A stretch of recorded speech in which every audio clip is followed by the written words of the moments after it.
nerds, what's up? Welcome, and I'm so excited today to be joined by Two to Ramble, who is a podcast that I went on, a couple of years ago now, and they just run a great channel all about fantasy, and it's very funny. Hey, Austin. Hey, Richard. What's up? Hello, nerds. Sup, Rich? Hey. Sup, Bookborn? Thanks for having us on. We have, it was a couple years ago. We were much smaller podcasters in the BookTube realm, and we've been posting a couple episodes a week on our channel, To the Ramble, fantasy sci-fi stuff.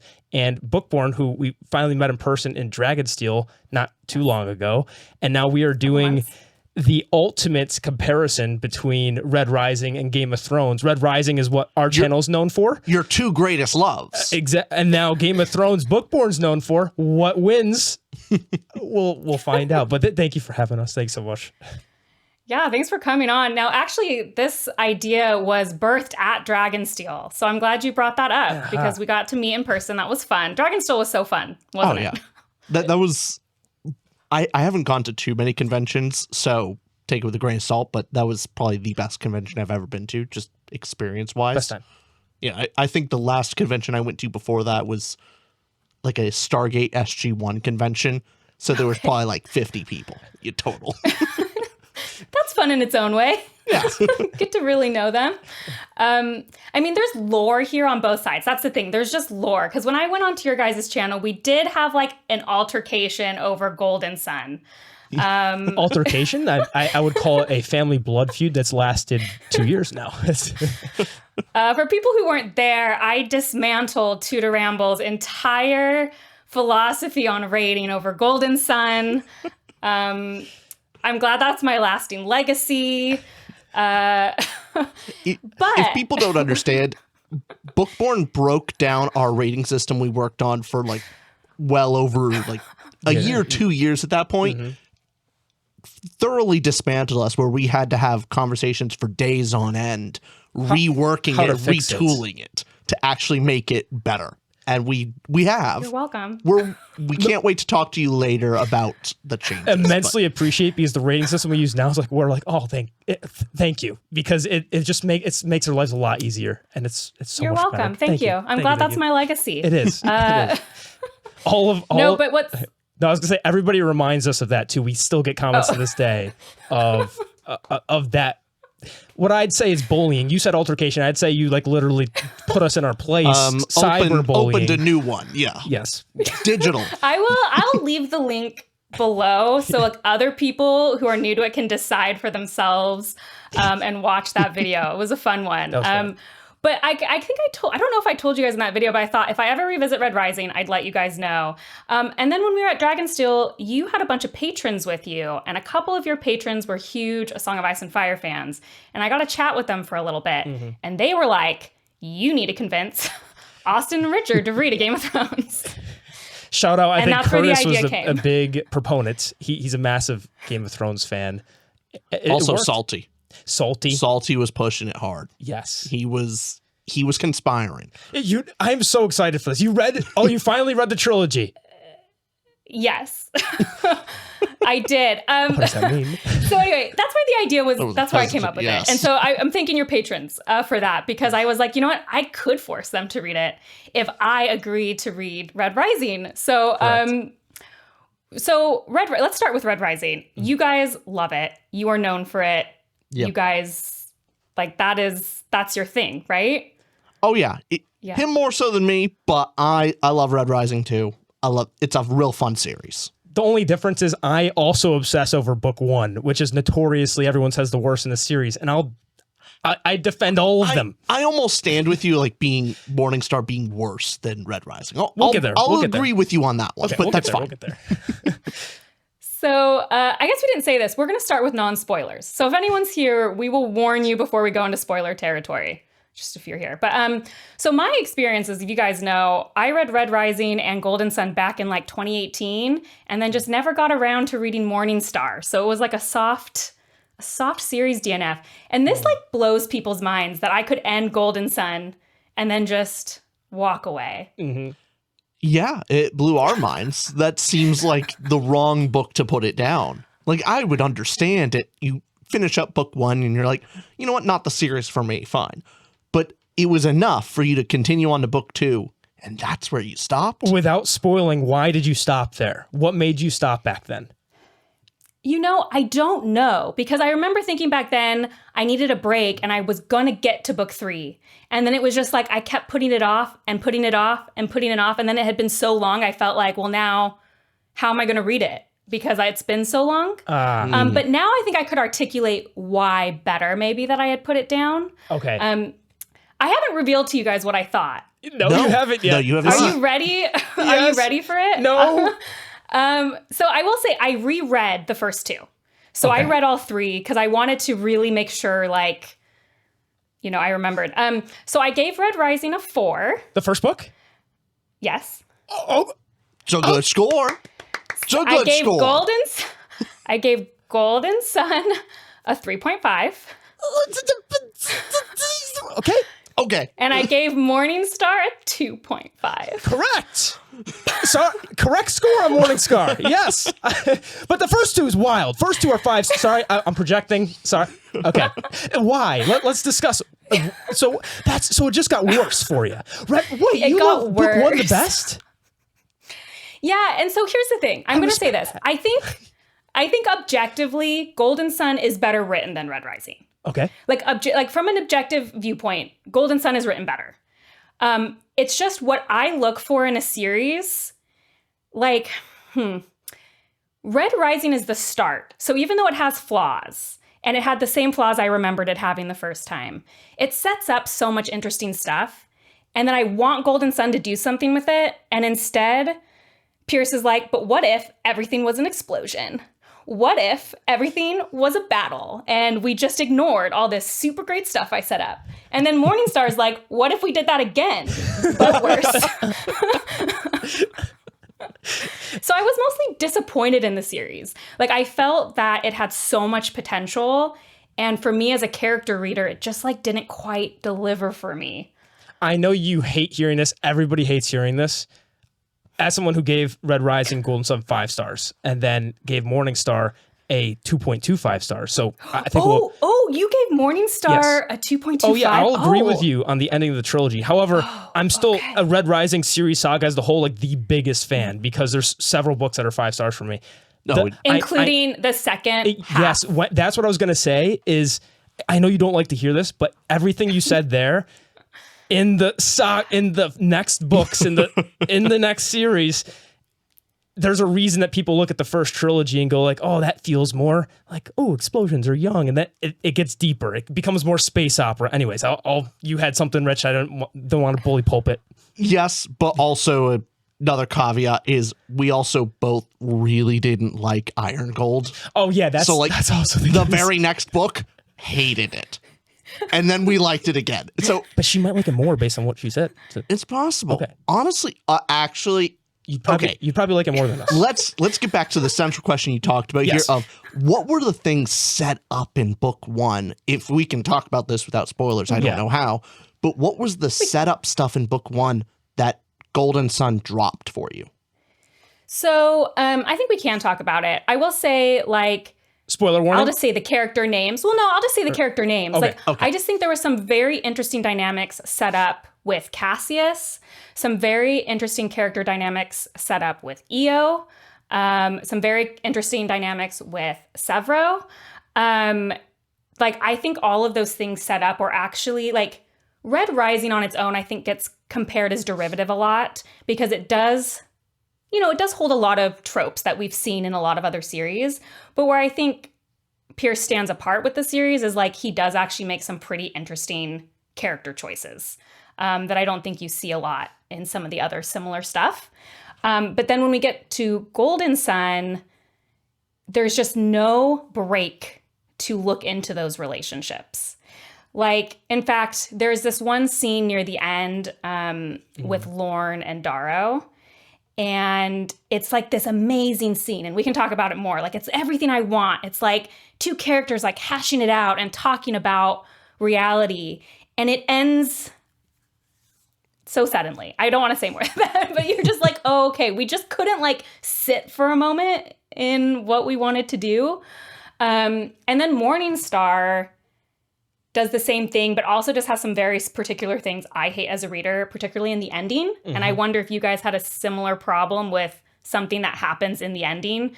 That like, I actually think Morningstar was like a 3. And then we got to the last quarter and it was just like...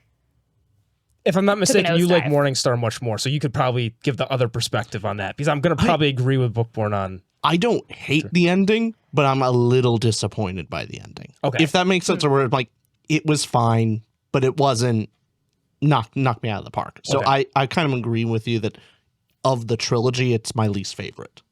Okay. Oh, it is. Okay, Interesting. I thought that was going to be such a hot take. I feel so relieved. Oh, it's a hot take to people watching this. I think Okay. it's weird that the three of us agree. People are going to be very angry that there's no one defending Morningstar. Like, people will be furious. People love that book. So sorry, everybody. Well, I guess we And could you know try what? it. There was good in it. Like, when we talk Yeah. spoilers, I will talk about, like, there is good in it. So it's not like it's all bad. You know, this is harder. We wanted to do this non-spoiler. It's a lot harder than I thought Just to wanna talk talk about spoilers? a trilogy.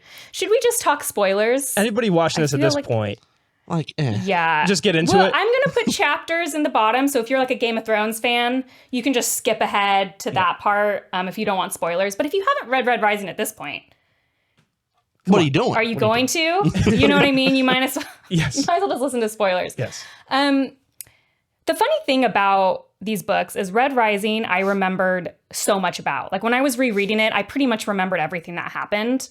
And Golden Sun, even though I read it at the same time, I could not tell you anything that happened. The only thing I remembered was the end scene with like Severo's dad's head in a box. And I knew that he was like, that was the only thing I remembered. And so I think like subconsciously last time I read Golden Sun, I just didn't like how action packed it was. That it was just all action. See, I'll disagree with you there on something that the book one, I think, promised us was more of this space opera revolutionary story.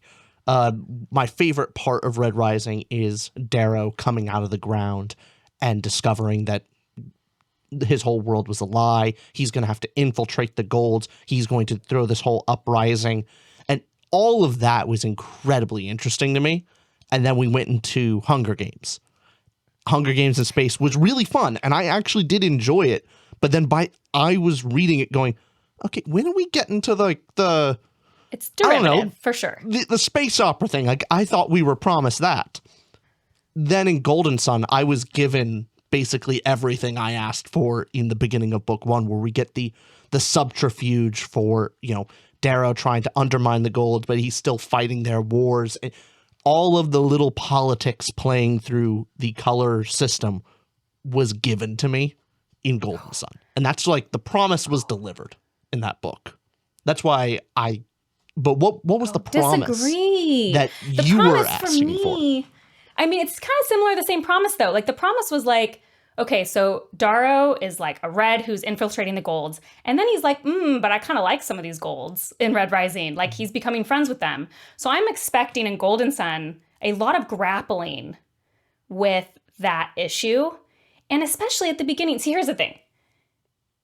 Brown does everything in favor of shock value, in my opinion. And he does stuff and doesn't want to deal with the consequences. For example, at the beginning of Golden Sun, you find out the Sons of Ares, whatever, haven't contacted Darrow in 2 years. That's insane. Can you imagine being Darrow? You won this competition for them and then ghosted for 2 years. That's not going to make you so confused as a revolutionary. That's not going to make you like, here I am 2 years at the Institute with all these Golds who I'm kind of friends with, Victra, Severo, Rogue. You're not going to have any doubts. You're not going to have any assimilation issues. And he just like totally ignores it. Like it's totally, Darrow's fine that he hasn't been contacted in 2 years. Like that's wild. That's crazy. So remind me, what was the reason for that? I can't remember that part significantly. What was the reason that it gave? It's like, it's not even explained very well. It's like they had to go underground and he was too close to Augustus and they couldn't contact him. That makes sense to me. But you would think that he would have gone like it makes sense, but Darrow's reaction to it doesn't. Gotcha. Like, you know what I mean? If I understand it right, okay, if I'm the Sons of Ares, the big part is Darrow is not your foot soldier. He's your long-term plan. He's your secret But you didn't plot. give him a long-term plan. Well, you no, didn't give him a long-term plan. There is the only long-term plan is him get to the highest position possible, be as deeply integrated into gold society as high as possible, and then he's used. But any contact, like they would never want to use him for any smaller mission. Any contact would risk discovery of he's supposed to be the multi-year plant that, hey, maybe he eventually marries into the royalty. Right, but you think Darrow wouldn't feel insecure about that? Like Darrow is, because they didn't really tell him that. They said, when you win, then we'll talk about what's going to happen.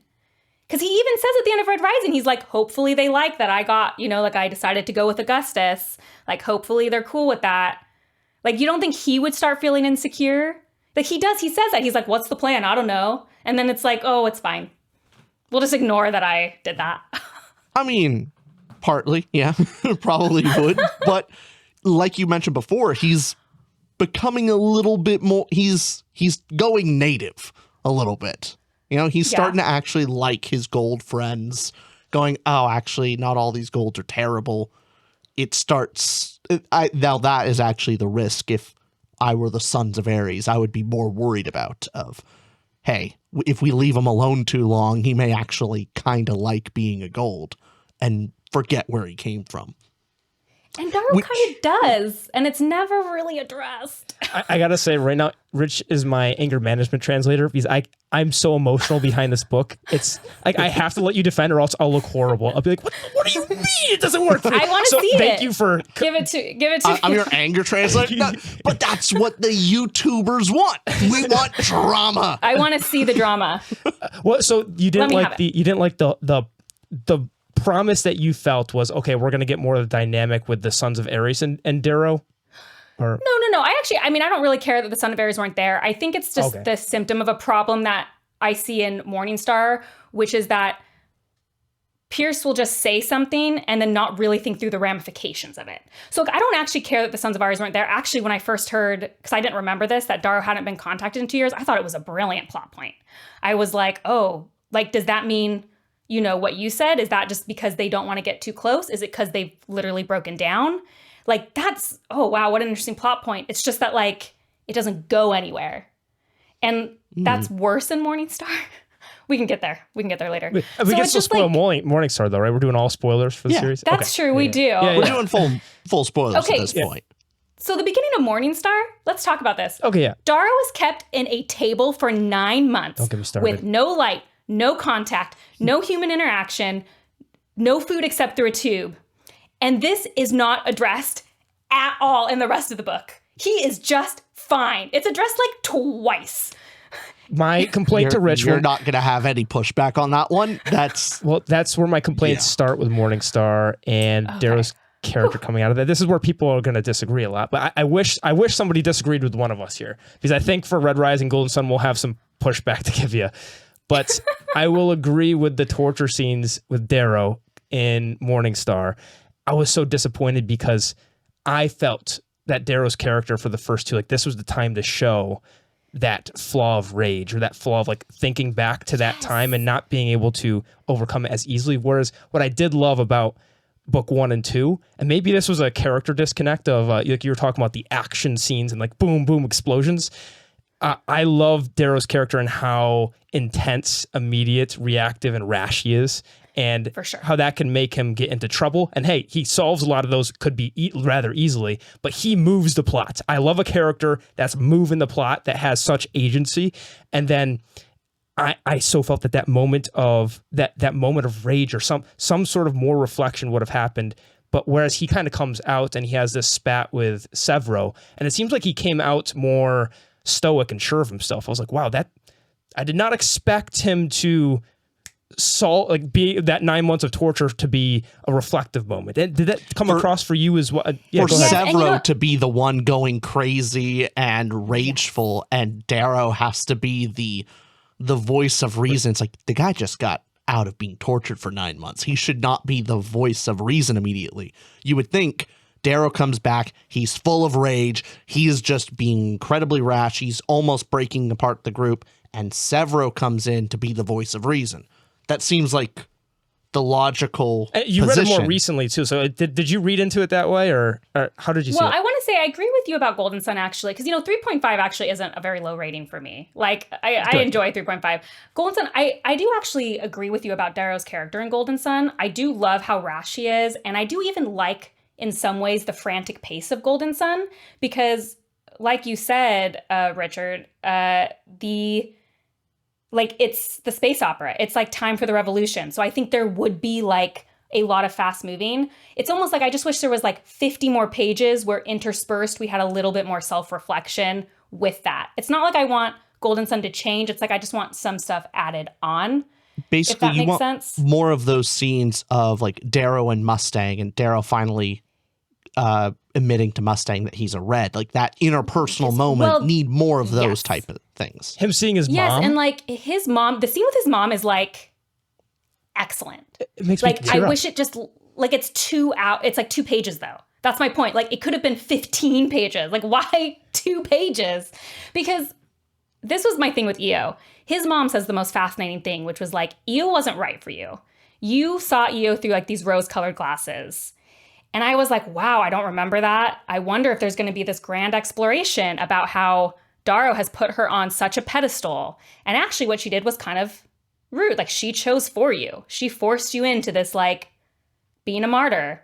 And then it's just like, he just thinks of her the same, all of Morningstar. Like there's no really reflection of like, maybe my mom was right. EO wasn't as great as I remembered. And so it's like, he sets this up and then it's just like, we forget. I don't know. It's hard. I do love that mom scene. I can't push back on much as Morningstar because I think there's some things I would have liked more there. But it's we got to get back to where we do disagree. That Golden Sun moment. Oh, can I twist the knife of betrayal and also jump on with some of my criticism of what?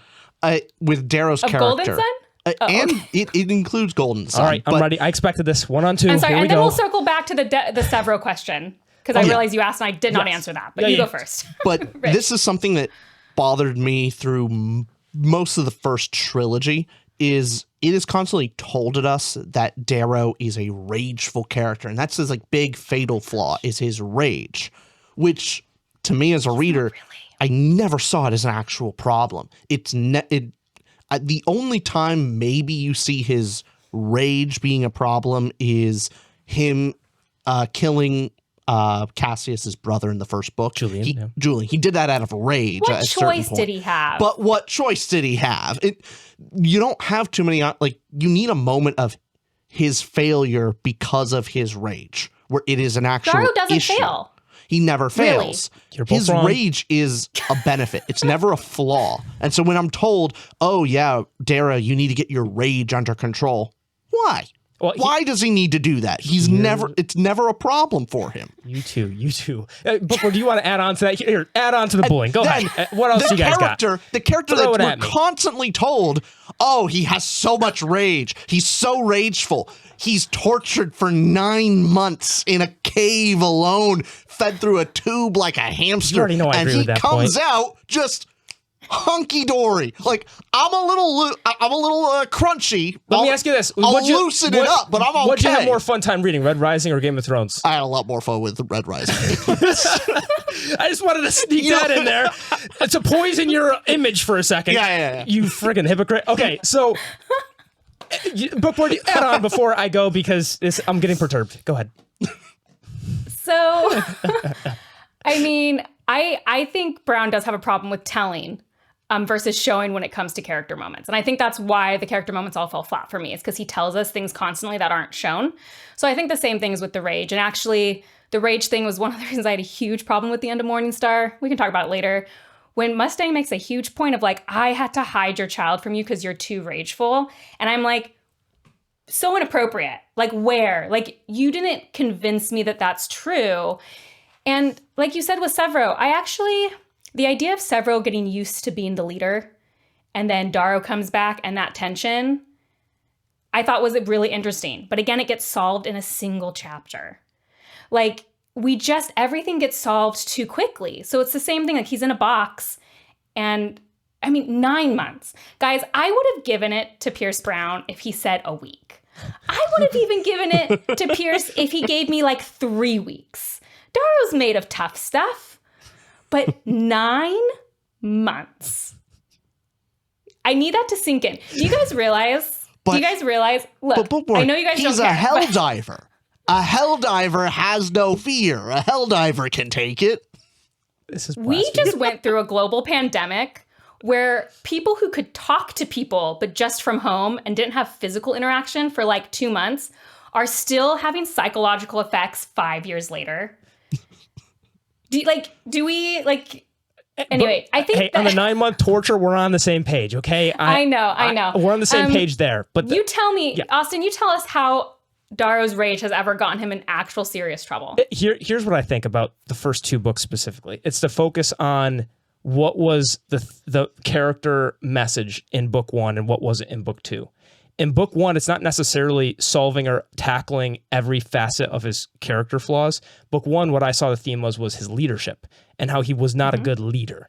And so book 1 was the focus on how his rashness or his inability to actually plan or lead troops and be a good, be more pragmatic, or not pragmatic, prudent in his decision making, led to him being stabbed in the back by Cassius. And in the end, he learned, okay, I can't just barrel into things. I need to actually talk with my team. So that was his lesson in book 1. So that's why I think the promise was given about that, and we got that. And in book 2, obviously with the betrayal and killing of everybody, he had to learn several lessons there. One of the chief ones being that he was hiding information from those close to him, and he revealed some of that too late. He let Roke get away in that sense. So I think each book was tackling it wasn't tackling like rage in book 1, rage in book 2. I do think it tackles it later. Here's like a little bit of sprinkle dust. But in Morningstar, rage is a huge plot point. Morningstar, I agree with you. See it. Oh, no, that's why I was so disappointed. I'm with you on Morningstar. Like that's why I'm with you both. Like, I'm not your enemy with Morningstar. I think for book 1 and book 2, his character journey and his ability, that active protagonist, it did say like, hey, I'll agree. Pierce Brown with his prose like told some stuff. I was like, hey, Darrow's like this, Darrow's like this. I think the moments it was shown of like how he has this edge to him was obviously killing Julian. It wasn't necessarily that he had no choice. It was how he killed Julian. Like I wouldn't say he had sadistic pleasure in it, but he just let it loose at Julian. And the first scene we had with like him going after the laurel at the very intro of Red Rising, it's not necessarily like you just saw he was headstrong. Rage isn't synonymous with rashness, but I would say he just saw things like, I'm doing it, screw it. Like he kind of has that screw it ability to where I think that gets attributed with rage, but I would say it's more the rashness part of it that gets focused on. And that's what I loved about it. So then I think that rage, if it then tackled that in book 3, I would have been blown away. Like, okay, we tackled all the things there, which is why I was disappointed by book 3. But books 1 and 2 are peak. He has character flaws. It's addressed. He does fail several times hence Golden Sun's all about him failing at the end. Red Rising, he literally fails and has to learn to become a better leader. He also makes rash mistakes, like when the 3 are deliberating. If I forget, you read it more recently. I'm already forgetting the names, but it was like Titus was one of them. Antonia, or what was her name, was the other leader. Titus, yeah, Cassius. He just goes in there, smacks the guy, causes a break and a chaos between the 3 different factions and tribes. Like the reason that the plot happens is because he constantly does rash things that makes other characters react to him, and he has to then fix. And when he does fix them, he causes more problems that he then fixes as well eventually. But his issues are addressed. He's a fantastic character, but not a Morningstar. Darrow's peak. I mean, I actually agree with you about Red Rising. Yeah. That's why Red Rising is my highest rated of the trilogy, because I do think it delivers on what's promised. The thing that keeps it from a 5-star book for me is just like the first 100 pages, where some of our characterization of EO is like really bothers me. I think later he kind of fixes it. I do think he gets there, but there's just some stuff in the first 100 pages that are just like a lot for me. But I agree with you. Like, I think he delivers on Darrow's character in book 1. I totally agree. Like, it's about him learning to become a leader. Yeah. But I just don't see that through line in Golden Sun as much, partly because I don't buy the way Rogue leaves. I just never buy it of his character. He seems like a totally different character between Red Rising and Golden Sun. And so like that's a crux of Darrow's journey, is like who to let in, which is interesting. But then I don't really believe the person who... Wasn't it Quinn died though? And it was like a couple years and like things affected him. And but this is the thing. I think Brown like wasn't a strong enough character writer. Like he was really young when he wrote this. And I just don't think he had like the skill needed. Yeah, I think Beethoven was too young when he was a prodigy as well. I think, Mozart was too young when he wrote that masterpiece. I agree. Let's just like blaspheme 20-year-olds. I'm not blasting 20-year-olds because I realize I'm in the room here with some 20-year-olds. Maybe when you get to my big old age, you'll see what I'm saying. But I legitimately, when I found out between first reading the first 2 books and now, I found out how young Pierce was when he wrote it. And it actually gave me way more affection for even like Darrow as a character, because it was just like, oh, I think if I read this at 22, I would feel very differently about the characters than I feel now. So in that way, I do feel like, not that your age matters a lot, but for me in this series, I see the age. Like I see it for whatever reason. Whereas I usually never think of the age of an author. But I just don't like, he didn't convince me that Roke would do that. I just wasn't convinced. And so the ending kind of just feels a little flat for me. You said I don't know. You said that the ending was the thing you remembered the most. Was okay, Fitchner's head is in the box. Yes. Did you not remember the gala? I demand satisfaction, Cassius. I remembered that too. Okay. I remembered that epic. was like literally the 2 points. I was like, we definitely have like a Cassius thing where he walks in with Mustang and there's like this whole thing. Yes. And then I remembered the very end. And I knew that Roke was the one who did it. So like I read it with that in mind, and it almost made it worse, I actually think. Oh. Like because the shock factor wasn't there, it was like, then I was looking for, I want to see how that develops, and it didn't. It was like, he was loyal, and then he wasn't. There was no like again, character development of that. There's no 300,000 Game of Thrones epic that has all of that. I understand what you mean. Yeah. Correct. Yeah, that's exactly right. They're such different books. I just needed a little more. Like, that's the thing. Like, objectively, the stuff I'm saying, some people would be like, what I'm saying would make the book worse. Like, there are people out there who's like, ew, the advice you're giving would make Golden Sun worse, because people love like an action-packed. That's me. But yeah. And that's fair. Like, I don't think this is objective. It's just like, I read for characters first. And so when I'm reading a novel and I don't feel like the characterization convinces me, it's going to harm my relationship with the book. What do you think, Rich? I mean, see, I'm just so torn. I've gotten you to my side, Rich. I love to be against you, but I also really like Red Rising. So But I don't think Red Rising's bad. I would recommend it to people. Like, I don't think it's objectively bad. It's not one of those things where I'm like, who could like this? Like, I get it. I get it. Yeah. It's just not like. I give it a 3.5. Golden Sun at 3.5. That's like a fine score for me. Well, you know what I mean? What does a 3.5 mean to you? Do you have like a word you apply to a 3.5? Yeah, it was fine. Fine. Okay. That means fine. Okay. There fine was is good 3.5. stuff.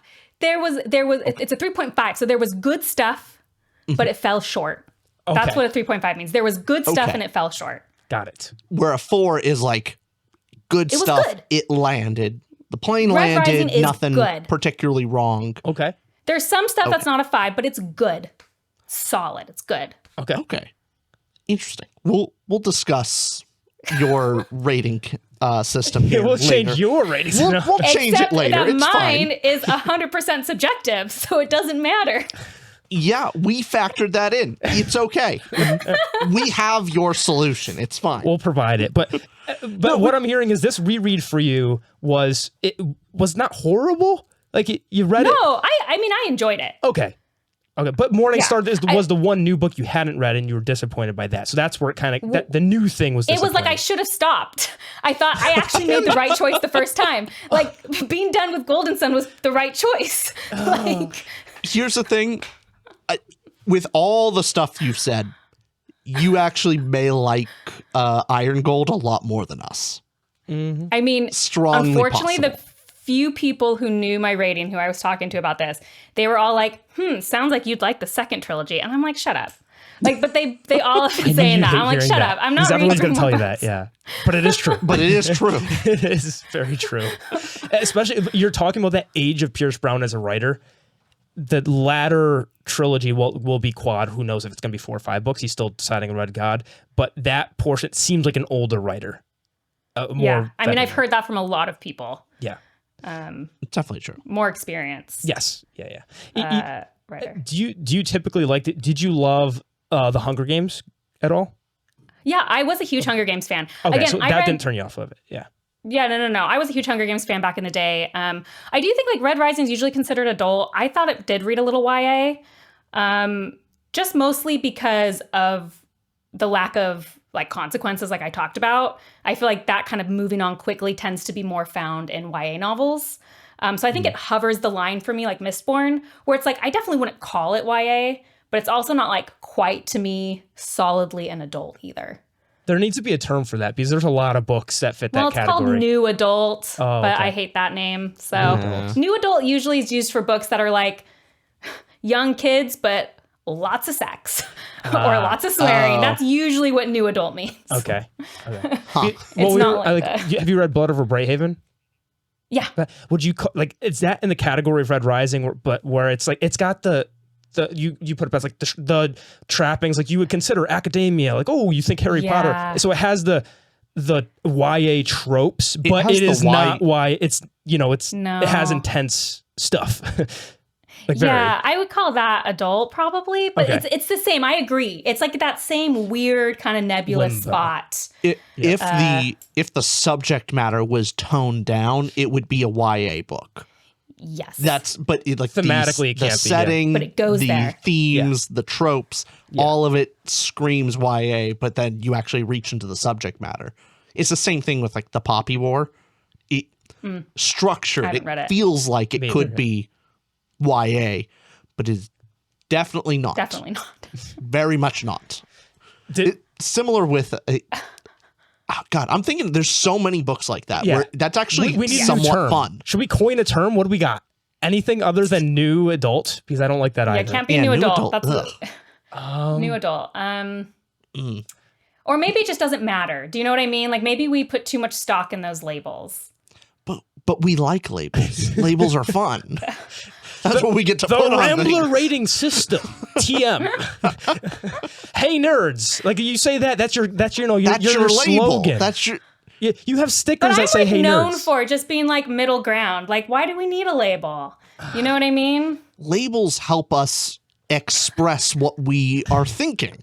If we don't have the words to say, because we're struggling over the idea of like what would we call this? A helpful definition would be nice. So if it's maybe if we think of it by the end, it's the tone of YA with the subject matter of an adult book. Although we're not going to figure this out, if any of your commenters want to put below a coin a term, that could be something interactive. There we go. Give us a new turn. It'll be like a good break between yelling at me for my Red Rising takes. Yes. Did you think we covered Red Rising, or did you want more on it? Well, I have one more grievance about Morningstar. Okay. I know we all agree, but I feel like I have to bring it up because it's where we just really took a nosedive. One of my pet peeves, and it happens in other books that I'll given bad ratings to, is when a character lies to themselves in their head. It is like literally my biggest pet peeve. And the whole climax of the novel relied on that. And I was being a total hater at that point. Like that's what turned me from like, I'm having issues to like full hater mode. Agreed. I completely agree. That was the biggest betrayal from an audience standpoint, where before that, Pierce Brown does a pretty good job of alternating between, the plan is being told, it's going to be subverted, versus, or just, hey, the plan is not told. And so the things that are happening, there's going to be a twist. And it's like, this was part of the plan all along. That was all fine. But actually outwardly, like in their own monologue, lying is, that poor choice. That was not good. Not good. Yeah. Not his best time. Not his best work there. Also, it felt weird of how quick that ending is. Like, I remember no falling action whatsoever. It was so strange of going like, wait a minute. Okay.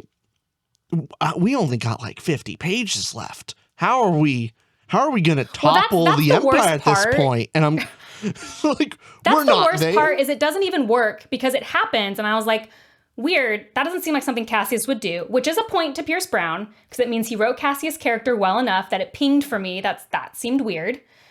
But then Darrow in his head is like, oh, this is happening. So I was like, oh, okay. I guess he did do it. But then like 2 pages later, I was like, we don't have enough pages left. Clearly, this was a fake out. It has to be. There is no way, unless Darrow dies at the end of this book, that this gets solved. And I know Darrow doesn't die. So it doesn't even work. Anyway. Did you like how the book ended with like the sweetness of, hey, they're talking about his friends and that sweet ending? Did you like that at all? I thought it was actually a pretty poor trilogy ending. If I actually told anyone, I would say that this is a Red Rising series. I don't think it ends like a trilogy because the promise is not that they will kill the leader. The promise is that they will free everybody at the beginning of Red Rising.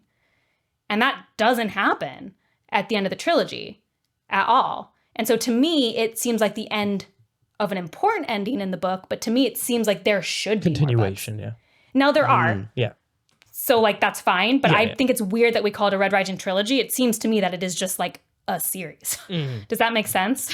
That makes sense. That does. Yeah. I mean, you can assume in the sense of, right off into the sunset, hey, we took down the Empire and all of the freeing happens off page. Like you could think of it that way. There's plenty of movies and books that kind of they leave all the complicated stuff different later. Because I could compare it to Star Wars, because Star Wars does this. Yeah. You kill the Emperor and it's done. But I think Star Wars is set up really as a family drama. If you really watch it, it's a family drama with the thing like we should kill the Empire. But there's a very clear, like, you're probably not going to end with that actually happening. Whereas in Red Rising, I actually sincerely believed that was the end game by the end of Morningstar. So it was a little disappointing. Like, I don't think it's the worst thing. I think it just needed more falling action, probably. Like, give the epilogue like a little further in the distance. Tell me some of the things they're doing, Some of the progress on that ending. Yeah. Yeah. But like, because there's more books, it's not really a strong criticism I have. Because it's like, well, it keeps going, so. Are you surprised and shocked that we agree with you on Morningstar? Was that the biggest? Floored. I thought the stream was going to end. Like, I thought it was just going to be like friendship over.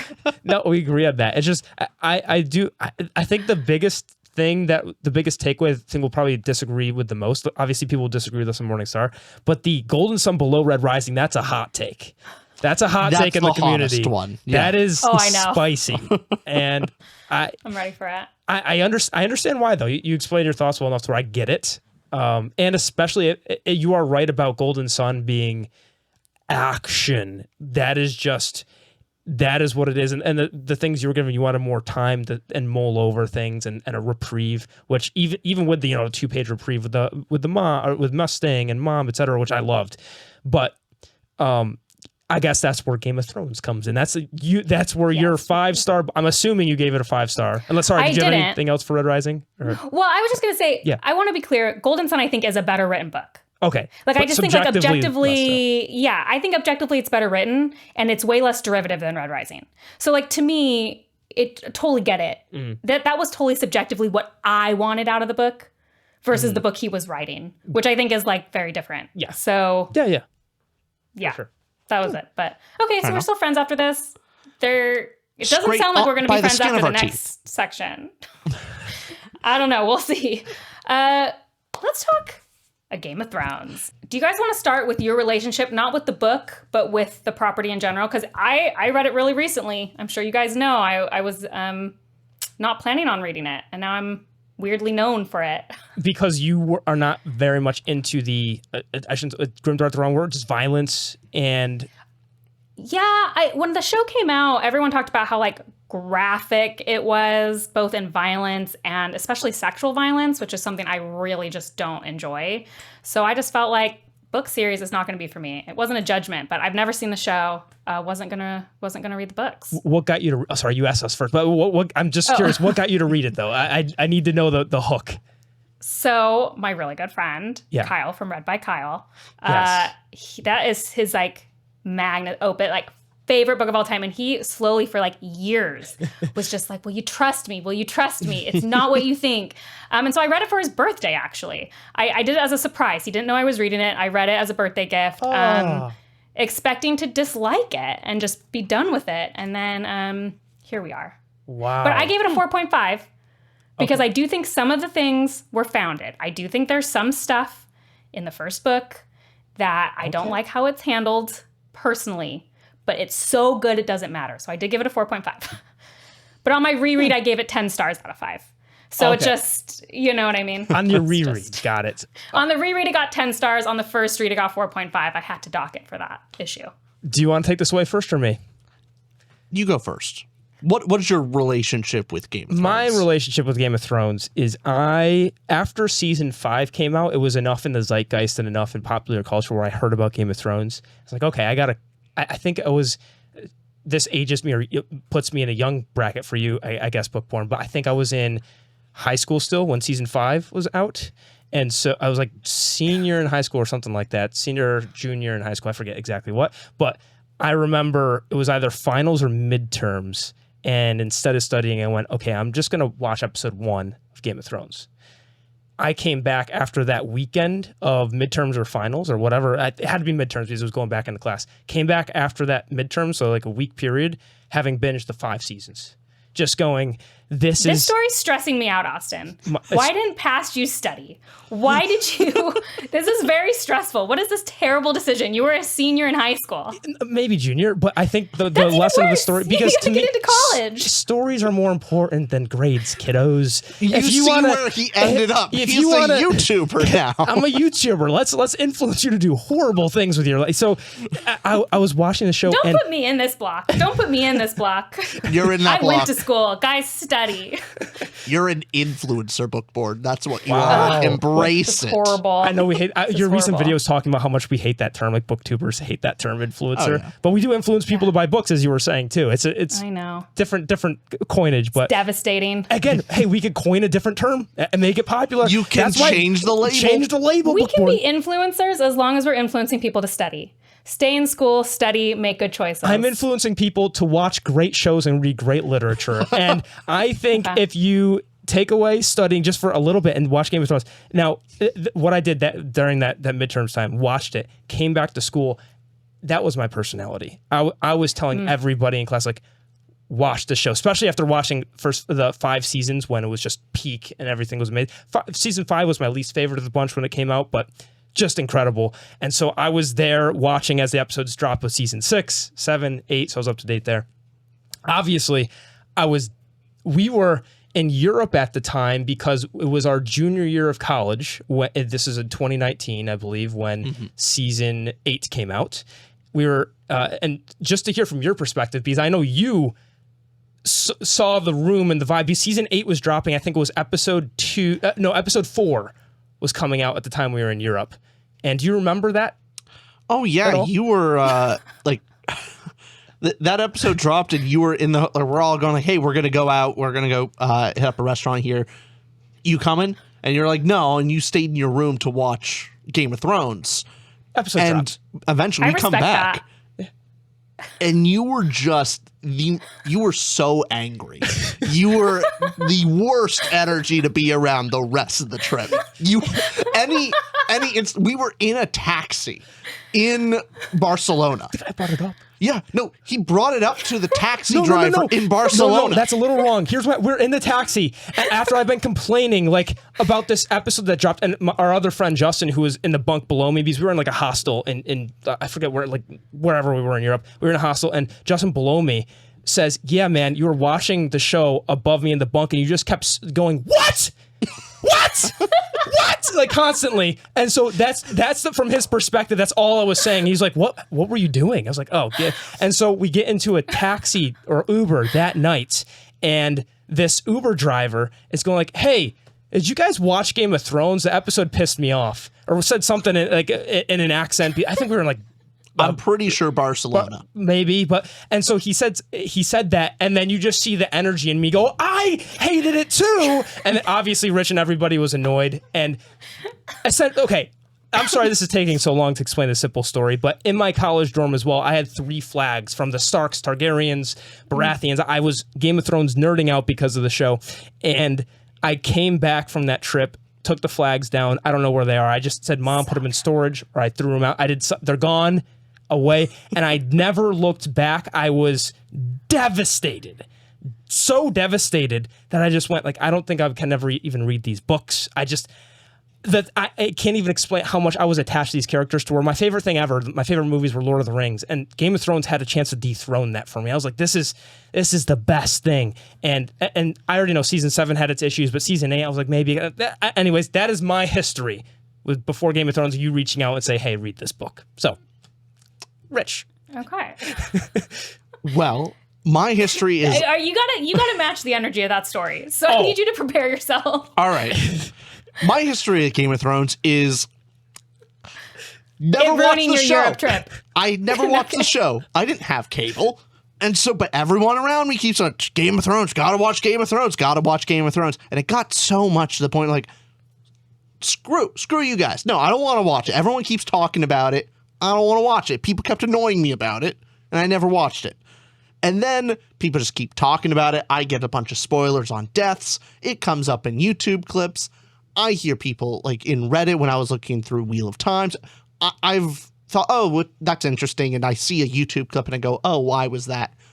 Effectively, over the years, I've been fully spoiled by my own hand of the books and the TV show completely. Not just like, oh, who dies? No, I know the motivations behind all the characters. I know where they end up from the books and also the TV shows. I know it all. Full spoilers. Not just deaths, but everything.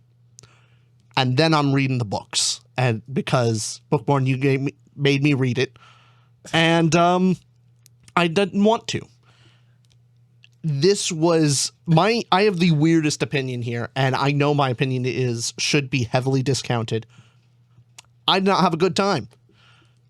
I believe the series leans heavily on the mystery, the shock, the intrigue, the political. Like, you need that aspect, and on a reread, you at least lean on the nostalgia factor of you connected with these characters first. You had some degree of connection through the shock, awe. You've lived with these characters. I have no emotional connection to any of the characters, but I also know what happens to them and all the little details, so there's no mystery. I was bored. I was bored through most of it, even though, yeah, the book's well written. Like, my God, it's well written. Amazing book. I understand why everyone loves it. I just didn't have a good time, and I don't want to read the next book. It's fine. There you go. Wow. It's fine. I'm really upset, but it's fine. to help fine. you with that. You go for, you know what? I'm going to take a moment. You go first. I just wanted to help because you said you gave it a 4 or 5 stars. What did you give it, Rich? I finished it about an hour before we started recording. I don't want to know. I don't want to know what you star rated it. I really need to know. As a book, objectively speaking, it's a 4.25 or a 4.5 book. Okay. My emotional score, though, on it is closer to a 2.75. I mean, I wanted to put it down, and I had to push myself to finish reading it. But I just wasn't excited. Okay. It's really hard to get into these characters when I know every little thing about them, and it's just I don't care. Okay, Bookborn, I need your reaction to that, but I didn't expect this to happen either. I know Red Rising surprised us because I didn't expect you to have that high. We didn't expect a Grand Morningstar. I know you kind of got hinted at what my opinion is. Sorry, I post on Instagram too much with my book reviews, but you gave it a 4 or 5 stars. Game of Thrones to me is a 5-star book. It floored me. I think it is a 5-star book. That's objectively correct. Yeah, not just that, like personal enjoyment, objective enjoyment. I knew every spoiler going in. I knew every detail going in. And it's one of those moments like, Rich, you like the Lord of the Rings books better than the movies after watching the movies like that. I think something special with this, like, I don't know how this happened, but I was able to read the book. And just to give you one scene example, but I'll gush. I'll be gushing. But one scene example for me was I know the whole. Is this a spoiler? Oh yeah. Oh, are we? Okay, we're gonna start spoilers now. Oh, just okay, wanted to okay. give that warning to people. Yeah. I just before you said it, I Yes. feel like, look, this is gonna be a spoiler. Okay, yes. great. After watching the show, I know everything that happens, but still, when Catelyn is trying to temper down Robb Stark and be a good mother to him, and seeing her boy grow into a man, and just seeing that this has now gotten outside of her control, and even though her husband just died, she is trying to sue for peace and not war, and you just see the inevitable push of battle and push of war, and as Robb Stark's there, and they start saying King of the North, and then I still felt, I was like, yes. Oh, wait, you've read all the books, right? Yes. Oh, thank God. Okay. I'm just making sure we're not. Okay. You're caught up. Yes. So I think this book. I've read the Winds of Winter sample chapters. Like, I'm in it. Okay. I've never seen the show though. But, okay. I will cap this off by just saying our rating system. We talk. Wait. Actually, hold up. Yeah. We need to cut that out. You can't spoil a third book when we're only talking about the first book. That's true. Nick, bleep that out for us. Bleep it out and just put a spoils book 3 on top of it. Okay, yes. Okay. Sorry that about the book's 3 spoiler, but I will keep it at this. Our rating system, when we talk about a book, we go through our emotion, characters, plot, prose, world building, and missed one character. All of them. Every single thing. The prose was majestic. The world building is like no other. Every character I love. The plot's perfect. 5 stars. I love it. Thank you for having me read it, because now I am hooked. So you've got to read the other ones. You just got to do it. You just absolutely will. Yeah. Okay, good. Yes. I'm calm. It's fine. That helped, Austin. That helped. So there's just one thing I need to push back on, because actually, like, I get it, because I basically said that about Golden Sun. Like, you can know that a book is here, but you are annoyed for personal reasons, and so it's down here. Like that, I can't fault that. I will, however, take umbrage. I think of any author I've read, I don't feel like George actually does stuff for shock factor only. Like, I feel like everything he does actually has a purpose. And I feel like it's something actually that when people are trying to recapture the zeitgeist that Game of Thrones was, they misinterpret the most. They're like, wow, remember when Ned Stark died? And then they randomly kill an important character, but don't follow through on what that means for anything else. Whereas if you were to keep reading the books, but you already know this because apparently you were spoiled. Like Ned. Yes. Ned is an influence in every book. Like his presence, even though he dies in book 1, it's just looming over every single story beat. And you're like, oh, like this is the opposite of Red Rising, where every consequence, everything has like too much consequence. Like he'll never let something go, you know? I actually completely agree with you. I understand that this is not a book issue. It's a personal issue. I know that. There's a difference between like, oh, you got spoiled of like, oh, you know a character's going to die in X book. That's very different from the level of interaction I have with it. I have no personal connection with any character, and yet I know everything that happened to him. I know all the intrigue. And so I'm going into this book seeing it from such a distance of the fact that I know, I know where Ned is actually going to go. I don't know why. I can see it from this external position and go, yeah, that's really smart. Oh, okay, yeah, I see how the things are being played. It's really smart, played out. But I'm just not enjoying going through. I feel like I'm going through the motions of, yeah, I know. I get it. And they're going to go, that's really hard. You now know what it's like to... A reread of a book often, like when I read Lord of the Rings, and of course I've been spoiled for it because I've read the movies, but then I read the books, I had an emotional connection to these characters going into it. So it's not just going through the motions. I'm connected to these characters first, and I get to feel it all again. I don't have that with these characters. And so that's just a personal thing. I understand that is not. Do you reread a lot? Do you like rereading books? I do, actually, more often than not, mainly because of our channel. Like, I'll have to reread books. because. But do you enjoy it though? Like, do you like the experience of rereading it? Often, yeah. Okay, often, but not always. It depends on the book. Some books, honestly, like Red Rising or other books where you lean heavily on the shock factor, which I agree with you. Game of Thrones isn't just that, but I'm saying a lot of your memories and emotional enjoyment when reading the book for the first time when watching the show is, oh my God, how did that happen? And then on the reread, on when you're going back through it, you're going, oh my God, I was so shocked. Oh, it makes so much more sense now. And you get this euphoric feeling of understanding because the mystery is unraveled. So maybe you got like the worst possible way is that you never got to experience it in any way other than through other people. And so it just was never going to work. Yeah, no, that's exactly it. My opinion on the books should be taken with the heaviest grain of salt. So I would love to hear, I'll ask questions to you guys about how you guys connected with it. But what I want to know from Austin is, was there significant differences? Because I know that the first season of the show is pretty dead on to the book. So was there anything in particular you noticed? Like, was there a character in the book that you were surprised that you felt more for or differently? Like, was there anything like that? I will say it's almost like essentially a perfect adaptation where it's a 1-to-1. There's a few different. Do you mind if I say season 1 spoilers? I would know what most of them are. Okay. See, now I have done what Rich does, and now I have gone down a rabbit hole. I don't want to watch the show, but I do want to know all the differences. Yeah, I think so. You can talk about them. Yeah, so some differences that come to mind. There were. I was talking about this in book club, the Discord book club. So they mentioned some too. I'm going to try to remember, but I know one big one was. Tywin's introduction scene was different in season 1, the show, versus the book. Whereas in the show, we get introduced to him skinning a deer, and I've seen that. Yes, that scene. It was disgusting. It was accidental. I immediately was like, "This is why I can't watch the show." So gross. Sorry for a tangent. The one biggest thing that shocked me from reading the book, it's significantly less sexual and violent.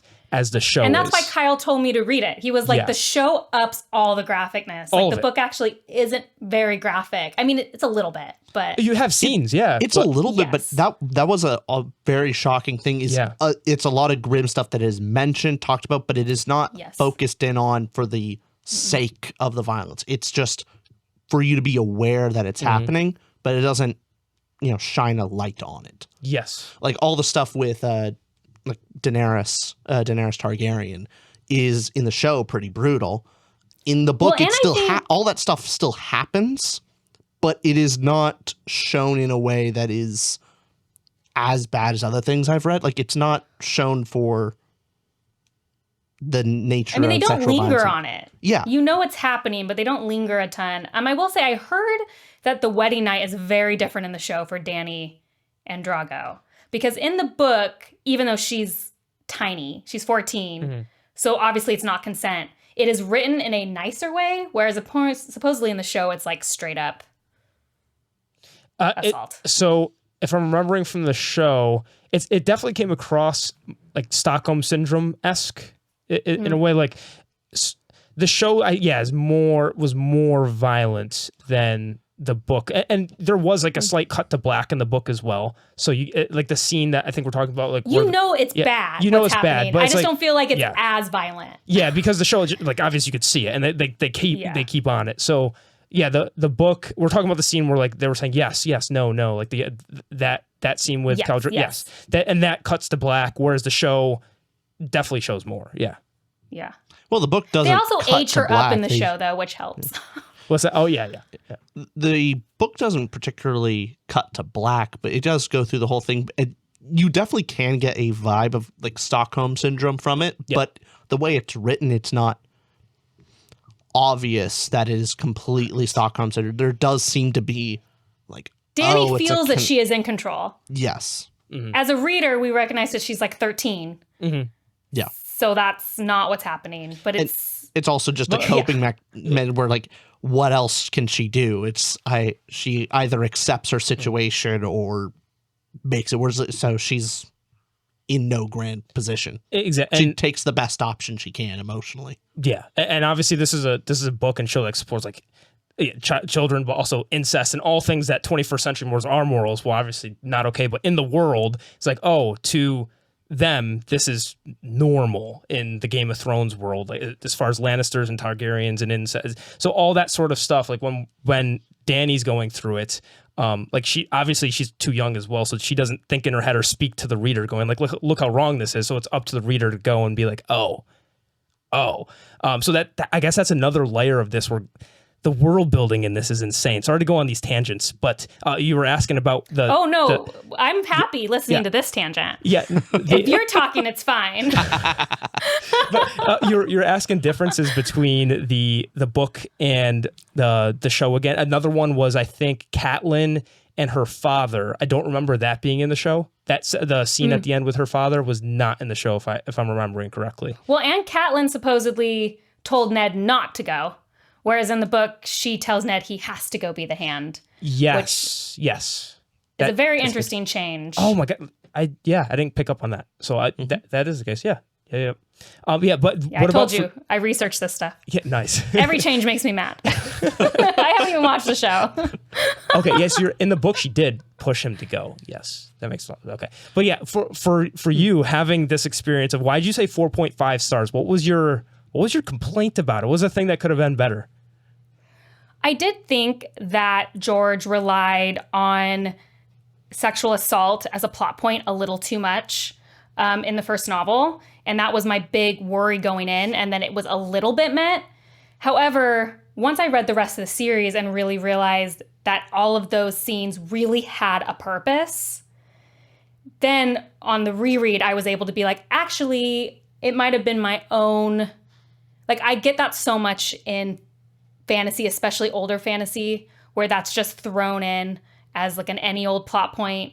It really bothers me how frequently sexual assault is used. But like, once I started trusting Martin, like, he doesn't just do it to do it. So I think like once I read the rest of the series and understood that like, oh, he's not just doing that to do it. It really served a purpose, and we weren't just going to ignore it and do it just because we can to show how dark our world is. Then like going back, I'm like, okay, I don't really need to take that 0.5 off. But like, as I first experienced it, I felt like I had to acknowledge that, I don't know, they used it a little too much in the first book.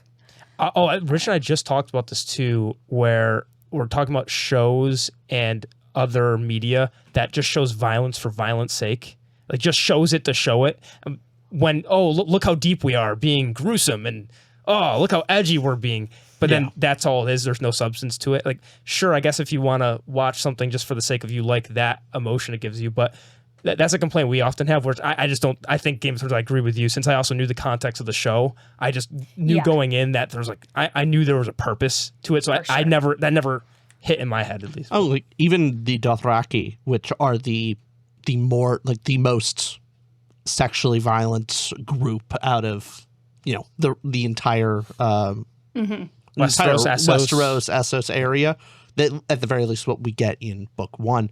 But I think it is a very important world building icon, especially you just seeing the difference of it can be worse is kind of interesting, to be in Westeros and see how brutal it is and go, actually the Dothraki are worse. Like, it can get worse from here. I think it's an important level of difference that us as the reader, all of it's bad, but knowing that there is differences throughout the realm is important for the world building. For sure. And I think it'll be interesting as you continue the series. I'm assuming, Rich, you're not going to. But as I Austin probably keeps will be reading, pushed, but yeah, I don't want to. I read 4 Wheel of Time books. You at least got to give me 3 Game of Thrones. Like three A Song of Ice and Fire. God, it was so hard. Exchange 4 for 3. That's all I'm asking. I'll try. Storm of Thrones, I heard, is the best one. Is that right? Well, so my favorite is Feast for Crows. Okay. Book 2. Book 4. Oh, that's book 4? Oh. Yeah. Second Clash of book Kings. is Clash of Kings. Clash of Got Kings it. is book 2. My favorite is book 4, but I think widely book 3 is considered the best book. It is excellent. Okay. Really just so good. But you will, I think, see more and more differences as the series progresses. Okay. just from what I've read. So I'm really curious. I do think Game of Thrones, it sounds like, is the one that is the most one-to-one. Got it. And you know what, Rich? Maybe it'll be different. Maybe. Honestly, maybe I just need a bit more time on it and just slow it down. So sad. But I hope I do like it. I can't argue with you, though, because, like, I didn't know Ned Stark died. You didn't know? That's right. You had no spoil. How shocking was that reading that for the first time? What was your experience? I can't even believe. I'll tell you the story again. I'm sorry if people have watched my thing. They'll know. But I actually read that scene when we were camping. And I was outside. I was reading it. And I finished and I turned to my husband, who hadn't read it. And he hasn't seen the show, but he's just doesn't live under a rock. Yeah. So I turned to him and I was like, a character just died. And it wasn't ambiguous, but I absolutely know this character can't die. So I'm really confused because, like, you saw him die, but there's no way. And he's like, well, who was it? And I was like, Ned Stark. And he's like, Ned Stark famously dies in Game of Thrones. It's like Darth Vader level spoilers. He's like, it's like a meme that Ned Stark dies. And I was like, what? I was floored. Yeah. So, I wasn't ready for it, actually, at all. I was extremely upset. Well, think about when you were reading it and how emotionally attached you become to Ned, especially just where I'm sitting on the first read through, seeing all of his mistakes and just going like, damn, Ned, you're an idiot. Like, just what a moron. You naive, wholesome moron. I don't know. When I reread it, I didn't think that. I thought, Ned, I support you. I get it. Yeah. But you're remembering the good times on the reread. You remember how you felt on it. Okay. So it's... Yeah, I was texting. The only person who knew was Leanna from Leanna's Library that I was secretly reading a Game of Thrones. And I had actually texted her, like, halfway through the book being like, Ned must be a war criminal because he's too good in this series. So, like, something's going to turn wrong. And she was like, yeah, ha, ha, ha. She was like, I could not believe that you didn't know. Like, I thought you knew. So anyway. That's unbelievable you missed it. Like, didn't have that spoiled. So, that's so cool. The funny thing is I think it might have been spoiled at one point, but I literally just, like, it wasn't useful information, so it left my head. But I did get spoiled on some other things, unfortunately. Okay. So... Yes. What? Wait, are we not saying spoilers for future books? Wait. Okay, Nick, you gotta leave that out too. Okay, wait, let's try it again. Yeah. I just said a huge spoiler for a future book, so it got bleeped out. Yes. Okay, great. That was... I did know that. It was bleeped out, but I did know... I knew something from book 3. Okay. Yes. Okay. Got it. I will say the things I enjoyed the most from this book was, so we had to do this twice. First, Bookborn spoiled it. Then through context, I spoiled it again. So something got cut out. We're good. But I did want to transition to what were some of the characters that really stood out for you in the first book, both on reread and the first time you read it. Like, what really hooked you? What was your audience avatar that you felt most connected to as a character? Who was that for you? Oh, Catelyn. I friggin' love Catelyn, and people just don't get it. And what? They're wrong. Catelyn's great, but also Ned. I mean, Ned was my favorite. Who isn't? Ned's everyone's favorite character. Yeah, it's great. Honestly, Catelyn, especially because seeing the show, then having the books, I obviously loved Tyrion. Like, I mean, it was for sure. I mean, it's a universal favorite. I think everybody will like say Tyrion, but it was just so cool to see how even book Tyrion is just as witty. Like the benefit for me was getting the dialogue and descriptions that I didn't get from the show. And so Tyrion has that. He has that persona. He has those lines when he's talking with the clans members. And it's just, he's both funny. He both has the most intense and thoughtful moments, obviously earlier in the book with Jon Snow. And just, this whole book, he just had some of the most interesting meandering plots. Like he's in Winterfell. He's in the wall. He's at the wall. He's at the Eyrie. Yeah. This is a question okay. Why did Tyrion want to go to the wall in the first place? To piss off the wall. Is that literally it? Is just he just wanted to completely leave the king's retinue and just like, Yeah. I'm just gonna go. He wanted to take I a want to piss. go to the wall. Okay, it's fine. I just wanted to know. It's like, is there any deeper Tyrion thing is there? funny because I do picture Dinklage as him. Like I saw enough imagery of the show that like I did have some of those preconceived notions when I was reading, even though like I didn't know any of the plot. Like I still pictured him, which is funny because he's really not necessarily like book accurate description wise. Oh, not at all. But like Yeah. I did see that. Tyrion's great. Well, because I Peter think, my Dinklage favorite is a character. good-looking guy, whereas Tyrion, Yes. like Tyrion's more deformed. Just in the book is describing Tyrion as like people don't like looking at him, like Yes. that kind of thing. So, which obviously adds to his character as well when it comes to his relationships. It's oh my god, it's perfect. It's perfect. I love it. It is. Get on board, Rich. I like Tyrion. But hey, Tyrion was so the three characters that I enjoyed reading the most was definitely Tyrion, but more so than him, it was Arya. I really liked Arya, and I also just enjoyed whenever Joffrey's on screen, like just on page. You know what I mean? I enjoyed disliking him. Of just, ooh man, he is the worst, and I enjoyed that. That was fun for me. Where a character that I really didn't, I was bored almost to tears with was Jon Snow in book one. I know it'll be more entertaining later. It's fine. It's a setup. I get it.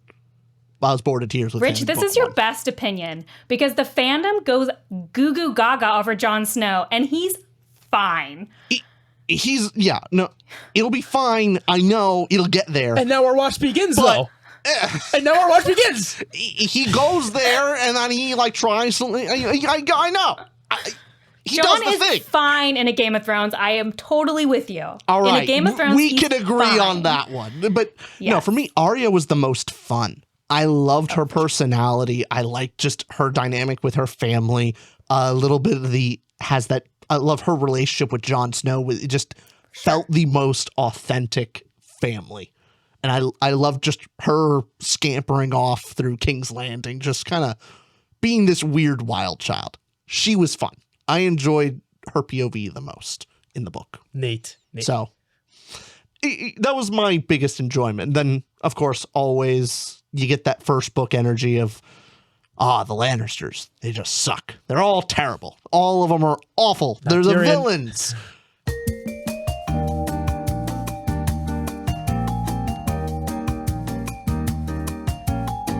That was fun. Nice.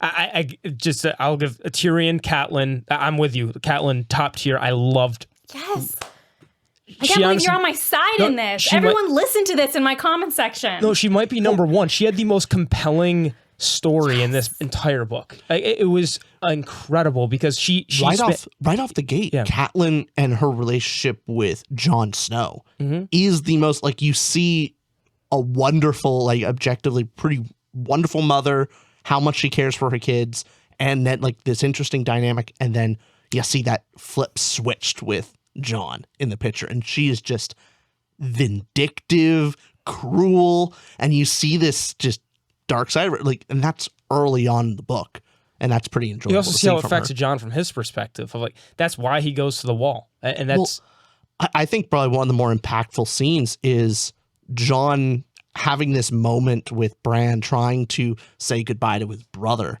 and in some way trying to be a little bit kind to his stepmom, and seems to almost have this moment with her of going like, hey, I know we don't have this, but we both love Bran. Like, we both love him. And she uses that moment and just twists the dagger further. I'm just like, it should have been you. Like, oh, I loved it. But then once Jon Snow's out of the picture, she's pretty great. But you always remember. She uses him as the conduit for everything she's feeling. So she's feeling all this guilt over Bran, and I can't put it on anyone else in my life, so Jon, you get it. And all this, Jon, you get it. And it's just like, it's terrible. It is. But also was fascinating. Very much like the first time you came onto our show. I felt like we were Jon Snow, and you took inspiration. I was a little. I hadn't read it yet, but maybe that's why I vibed with Catelyn, you know? Maybe. No, she was. She was incredible. Yeah, her Tyrion. It's hard. They're all Tyrion is so great because it's the rare instance when an author tells you someone is clever and then is a good enough writer to actually write a clever character. Yes, exactly what you just said. I will. I won't even try that. Yes, that's, which is something I think Pierce Brown struggles with. However, I will say you only gave Red Rising a half star lower than Game of Thrones. No, Game of Thrones on the reread got 10 stars. It's No, not you even said in 4 the same. 5 on first reads. I don't know. It's only not even the same realm.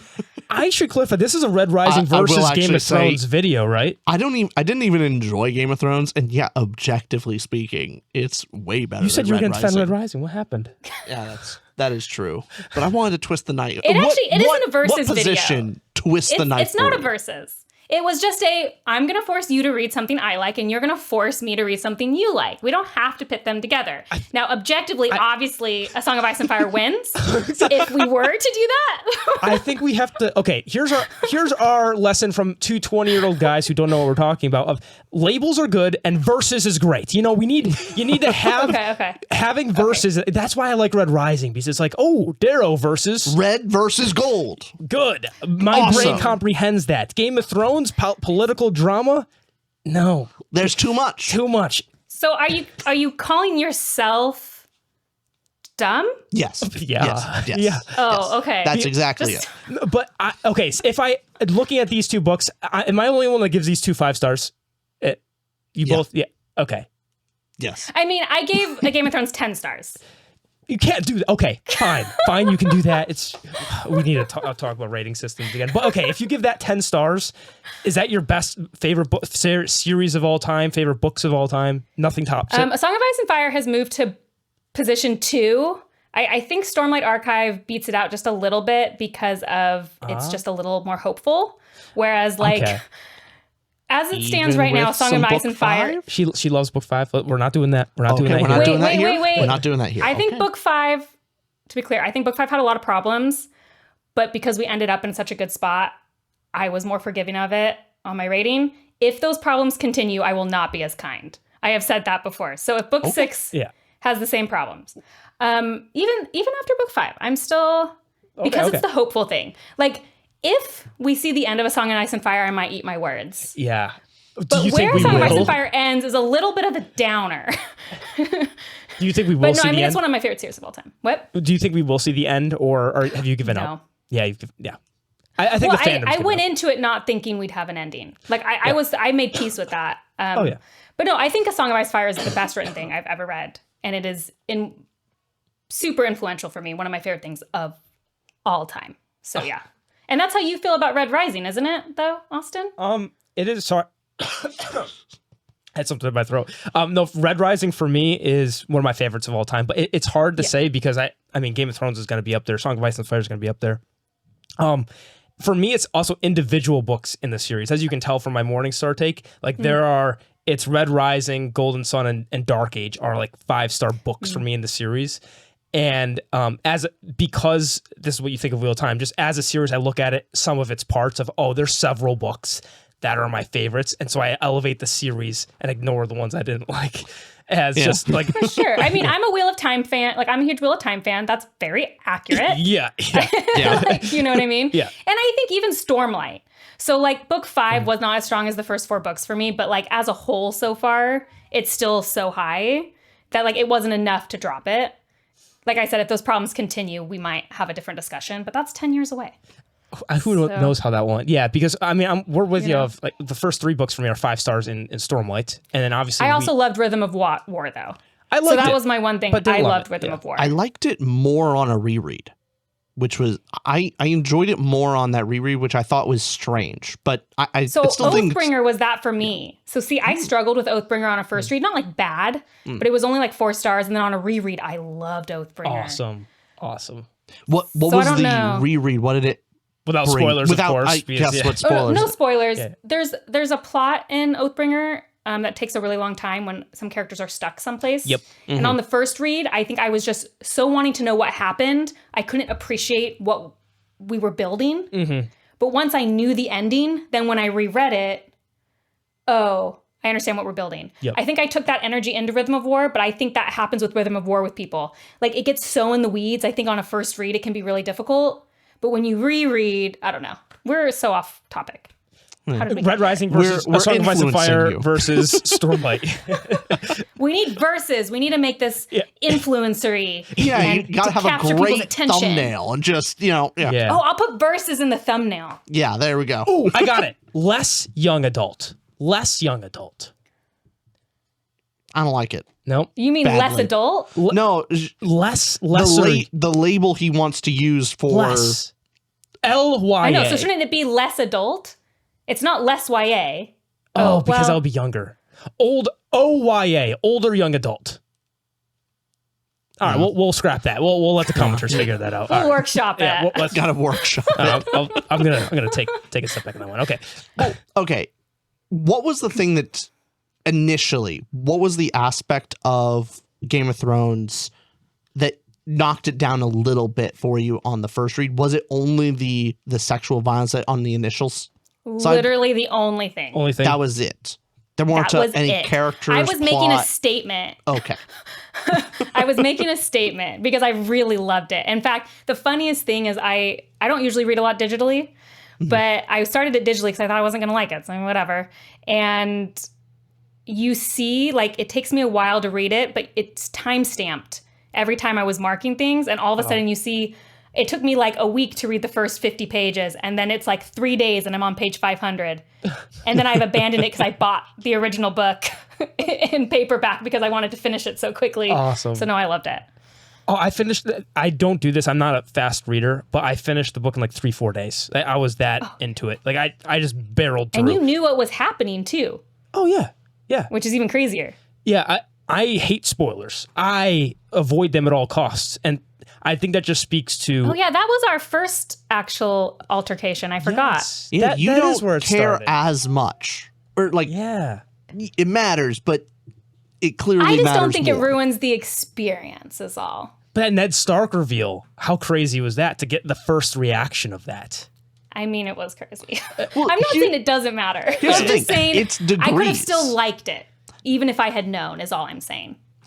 There's definitely a degree of, hey, like there's the idea of like, oh, a character's gonna die. Like, okay, that's a big spoiler, but you don't know everything else. You don't know what happens. You don't know the reasons why.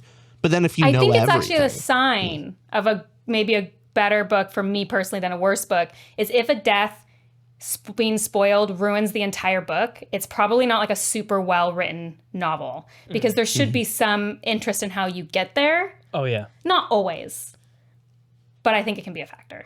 100% agree. Like if the Completely twist agree. is just there for the gimmick and the twist's sake, and you can only get that out of it, yeah. And which is where I'll be a defender of both. I think the Golden Sun twist and the Game of Thrones twist are both equal. you know what? Fine, I'll stand by your side this time. Come on now. I'll do it. Come on. There we go. That's what we expected. Yeah, I loved it equally. No comment. Did we thoroughly dissect these books? Is there anything that we didn't cover on Game of Thrones that you really wanted to know? Because thank you for having me read this. God. I will be barreling through this series and dragging Rich in chains to follow. And you know what? have a delay. Thank your patrons. They really are the ones who gave me the idea. They were Yes. lovely. So fun to talk with them at Thank you. Dragonsteel. Thank you, all of our patrons. Specifically, it was Curtis and Yeah. Salty, right? Mostly. Mostly, Chris yeah. and Everyone else was also Everyone pushing else was it. pushing it too. Yes, yeah. And thank you for coming up to chat with them too. They were like, "Oh, so cool, talk with Bookborn about Game of Thrones," because Fun. they're massive Game of Thrones fans and they know it's your favorite series, so they were Well, stoked. you're the Game of Thrones Well, it channel. is funny. Yeah, Well, I know it's very funny. It's never gets old. Like a lot of people came up to me at Dragonsteel and were like, "Oh, A Song of Ice and Fire, I love your videos," and I'm like, that's me now, which is hilarious. We're at Dragonsteel. I used to be known as a Sanderson, and people at Dragonsteel are coming up to me being like, "Love your A Song of Ice and Fire content." Just very funny. and that's for But us. I've- why you reached out to us, I imagine, is that's what they come up to us for is Red Rising. Oh, all the time. It's hey, thank you for I read Red Rising because of you. And I'm pretty sure, like, frequently, the thing that we constantly heard at Dragonsteel was one of our Red Rising shorts got them to read Red Rising and eventually our stuff. So I don't know how many views the Red Rising short has, but it must be decently high. Yeah, that's what we were known for. Yeah. Yeah. But is that And what you'd do you like guys to be like known that? for, I think Bookborn? it's funny. What? You said people came up to you for Song of Ice and Fire. Would you have liked them to come up for you like Stormlight? Because you're at Dragonsteel. Did you expect Well, people no. to do that? I mean, way more people came up to me for Stormlight. Oh, okay. I just was surprised by the number of people who also came up. I don't mind it at all. I like being known for a lot of things. I'm known as a Wheel of Time YouTuber. Like, I like to diversify. But Yes. no, do you guys like being known as a Red Rising? Oh, I embrace it. I don't mind it. Yeah. Oh, yeah. we do a bunch of book stuff. Also, different people have different views. Obviously, you have these different cohorts, how they know you. Like Mike's book reviews, to us, we're the ACOTAR channel because we did an ACOTAR review and we have our ACOMAF coming up. I think Isn't it? Oh, is it coming not up? this week. It's coming. Oh, But I don't know. By the time this is out there, it's probably already up. But yeah, because Mike that's his thing. Because we reviewed ACOTAR and that's what we are, the Romantasy channel as well. And we reviewed Fourth Wing. Actually, I think we are the Romantasy channel. here's the thing. Maybe you guys can now be the Song of Ice and Fire channel also, though. We will Do you know what I join mean? you. Maybe I've started something. Yes. Don't encourage him. Now our I'm wash going begins. to. No. We have so many series to read. I want to get back to Sun Eater. Like I don't want to delay any of my other series to read Game of Thrones. Like give me some time. Like give me April off. I don't want to read it in April. What do you think about that? I need a whole month. I think you should give him a month off. And then we're back in. A month And off May at is least. great. Okay. May is great. Okay. May, Clash of Kings. Deal. Take June off. Deal.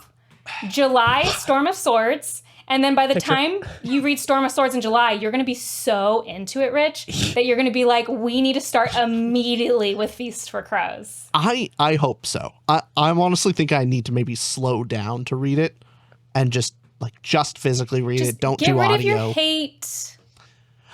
I don't have hate for this Take a series of breath. any kind. It's just like That's not what I heard. I'm going through the It's motions. apathy. Just kidding. Yes, no, that's exact. I'm That hurts apathetic. almost worse. It is worse. You're You know so what I right. mean? Actually. You're so right. I see it. I go, that's really good. Anyway, Like you almost would have rather given Morningstar like a 3-star than a 2.5. You know what I mean? That ending, you're like, oh, or no, the opposite. You would rather give it a 2.5 than a 3. You'd rather go like, oh, I didn't like that, rather than it was fine. Like yeah, Maybe that's Golden Sun, you know? Anyway, that's a perfect time to end on. Do we? I mean, I can't wait for this comment section. I think it's going to be yeah. super fun. yep, we will be the plug. And I'm ready for it. Thank you guys so much for agreeing to come on and make reading an 1,000-page book for me. That was nice. Thank you for reading the trilogy for us. And maybe everyone's going to tell you it, but Iron Gold, give it a shot. Give it a shot. Maybe. Yeah, think about I'm like Rich. I need a moment. Okay. I need to think about it, but it's not a no. I'm not saying I never will. Okay. But I also need a moment. That's more than just April. well, So also for people at home watching, Bookborn is actually going to be guest starring with us on our That's full, right. category by category breakdown review of a Game of Thrones. So if you want more Game of Thrones content where we're talking about the details of each character, talk about the plot, what makes the themes work, all that kind of stuff, you could check it out on our channel as well if you want more of that. And we and I will also appreciate link that when it comes out. I think it's going to be a little bit. So, but I will link that when it comes out. I will also be doing a dedicated Red Rising Trilogy where I can really dig into all the characters as well. Yes. So if this wasn't enough, we'll both be giving you more content on that. But thanks everyone who's watching. Thanks for joining us. And again, to Ramble, thank you. And if you guys do not follow them, please go and follow them. They are very funny, super fun. And you guys post twice a week, right? Podcasts Monday, Friday? We do. Yes, Yep. yes. Yes, I nailed it. Okay, and they do have a questionable rating system, but we fixed still love them now. anyway. Bye, everybody. We're going to We'll convince her. catch you next time. Bye-bye. Bye. Bye, everyone.